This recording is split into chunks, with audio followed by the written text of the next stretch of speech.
السلام علیکم ورحمۃ اللہ وبرکاتہ۔ شافعی میڈیا چینل میں آپ کا استقبال ہے، جس میں ہم فقہ شافعی کی کتاب المختصر، جس کو مولانا احمد یار جنگ رحمۃ اللہ علیہ نے لکھا ہے، اس کی ریکارڈنگ کا سلسلہ چلا رہے ہیں۔ آج جو ریکارڈنگ ہم کر رہے ہیں وہ تیمم کے مسائل ہیں۔ مصنف فرماتے ہیں تیمم کی 5 شرطیں ہیں۔ نمبر 1، سفر یا بیماری کا عذر ہو۔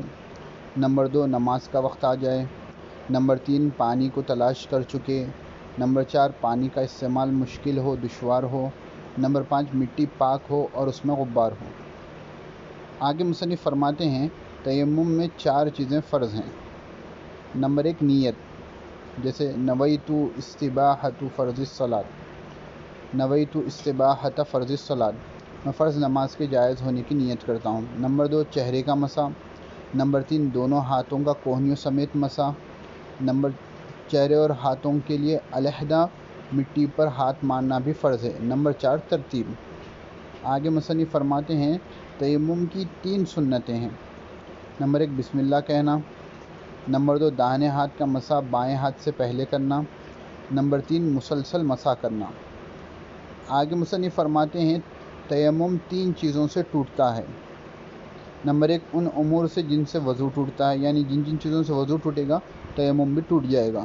نمبر 2، پانی نظر آنے سے جبکہ نماز میں نہ ہو، یعنی نماز کی حالت میں نہ ہو اور پانی نظر آ جائے تو بھی تیمم ٹوٹ جائے گا۔ نمبر 3، مرتد ہونے سے، یعنی کوئی نعوذ باللہ من ذالک اسلام سے پھر جائے تو بھی اس کا تیمم ٹوٹ جائے گا۔ اس کے بعد بتاتے ہیں جبیرہ، یعنی زخم کی پٹی پر مسح کر کے تیمم کرے اور نماز پڑھے تو دوبارہ نماز پڑھنے کی ضرورت نہیں، اس شرط کے ساتھ پٹی پاک جگہ پر باندھی گئی ہو۔ ان مسائل کی تفصیلات کو علماء کرام سے بھی معلوم کر لیں۔